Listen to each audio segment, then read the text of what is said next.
Albina Tsiroamantany no niantra tamin'ity tovovavy kely enina taona ity. Elina no anarany, mipetraka eto Tsarakifafa Tomasina. Mampivarahontsana ary ontsa avokoa izay mahita azy amin'izao fery be vokatry ny fahamaizana izao. Tsy fahamaizana tsinahy nefa kory ity nahazo any Elina ity, fa fahamaizana ny ninana tao. Mpiara-mivavaka amin'izy ireo ihany no nahavandoza nandorony zanany toy izao. Raha ny fitantarana ny nahazo azy dia toy ireny hoe natony tao anaty afo ireny mihitsy Elina. Fanaon'izy ireo ny miakatra ny Antananarivo isan-taona mamonjy ny fivavahan'izy ireo any. Tsy afaka nandeha tany anefa ity reniny ity noho ny asany ka dia ny rahavavin-dreny no nitondra ny Elina tany tamin'izay. Toy izao ny fako niango natao anatin'ny lakan-drano manakaiky ny tsenan'ny Namotana. Samy manary fako avokoa mantsy na ireo mpivarotra eo amin'ny tsenan'ny Tantsaha na ihany koa ireo mponina manodidina. Vokany tsy afa-miala amin'ny tondra-drano hatrany isan-taona ireo mponina eto amin'ny manakaiky ny tsenan'ny Namotana noho ny tsy fahafahan'ny ranon'orana sy ny rano maloto mivarona amin'ny farina tokana ho amin'izany. Ifety fahatretrenan'ireo kanaly io zany hatramin'izay dia niteraka ny tondra-drano ary niteraka tena rano be mihitsy zany teto amin'izay satria tena fako be zao anatin'io dia tsy afaka mivoaka makany amin'ny bassin tampon zany ny rano. Lonilony sy fifamaliana teo amin'ny olon-dehibe no nahatonga izao etraketraka namodoza nampiarina tamin'ity zaza tsy manatsiny ity izao. Te sotro rano zany zanako dia hoe za bebe sotro rano andro alana mandeha mifatana mihinan-drano. Dia nandeha tagna zany le zanako tsy nangataka rano dia le madamo famalitana zany le mamana nahanto dia miarano azafady mamanina anandry dia tsy niteny fa tonga dia nibatena zanako nidoranta agnatin'le afo le satria le volagna zany maventy dia borikirana tengitengina dia signa afo ampivoany akeo dia le borikirana be ka tsy nipetahany ity dia izy ake tomboka be vai be mihitsy niteo. Afona charbon zany afona charbon afona charbon atao agnatina fatana borikirana.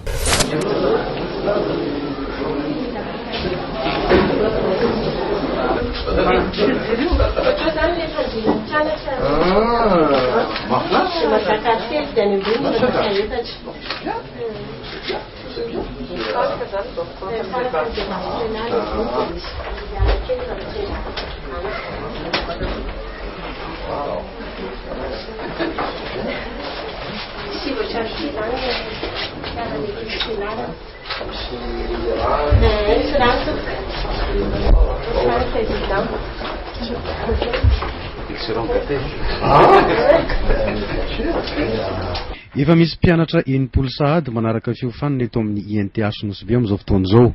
Efa bolana taorian'ny nandraisan'ny fitondram-panjakana an-tany ny tsy maintsy hampandehanana ity ivon-toeram-panofanana momba ny fizahantany eto Nosy Be ity. Maintsy miandry ny taratasy fampahafantarana ny didim-pitsarana na mohan'ny fitsarana misahana ny ady fanaovana amin'ny fanjakana ny valim-pifidianana ofisialy ny kandida iray vao afaka mampiakatra ny raharaha eo anivon'ny filan-kevim-panjakana.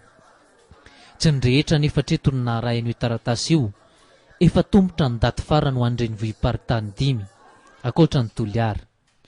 Rakotomandimy Benjamin, commissaire général lalàna, miazakazaka ho izy ny fitsarana mizara n'io taratasy io hatreto. Miazakazaka mihitsy amin'ny notification ny disqualification fantatra roa moa fa amanjatony ireo le fitoriana tany fitsarana fitsarana fanjakana ireo dia mba miandarana fa zany fa manafaingana zany amin'izao miteny zao fa manafaingana ny notification mikasika ireo disqualification ireo ny fitsarana enina manerina Madagasikara. Lasa fa 5 isan-jaton'ny malagasy dia Tantsaha izany hoe mpamboly sy mpiompy ary monina amin'ny tontolo ambanivohitra. Raha ny lojika zany dia tokony hifototra amin'ny fambolena sy ny fiompiana ny famoronana asa eto amintsika. Firenena zany le renitsika mihitsy io Madagasikara ao anatin'ny kibon'ny renitsika le arena nefa isika zanaky le firenena tsy misitraka an'le izy. Ny zava-misy tsy misy politika matotra intsony ankehitriny hampandrosoana ny fambolena sy ny fiompiana. Mpisedra olana tsy mamokatra araka ny tokony ho izy, tsy ampivelana intsony ny tontolo ambanivohitra eto amintsika, antony mampiroborobo ny fifindrammonina aty andrenivohitra ihany koa izany. Zahay eto maro zahay maro efa zaho tsy tena gn'arivo efa latsaky kely raha nisan'ny olo mivarotsy eto avy atsimo fotsiny na efa ela zahay satria raha vao naresaka le dahalo agny dia mitsoaka le olo mamamelo tena satria tsisy ompioana. Somary alakely andrenivohitra isika vao lasa fa 5 isanjaton'ny malagasy dia tantsaha izany hoe mpamboly sy mpiompy ary monina amin'ny tontolo ambanivohitra.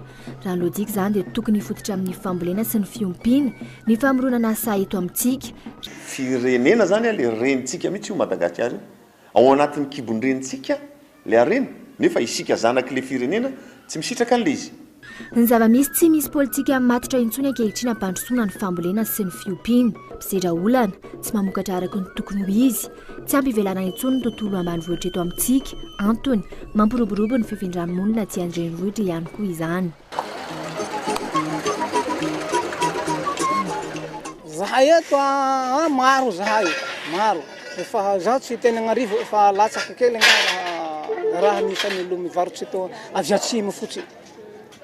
Na efa ela zahay satria raha vao naresaka le dahalo agny dia mitsoaka le olo mamamelo tena satria tsisy ompioana.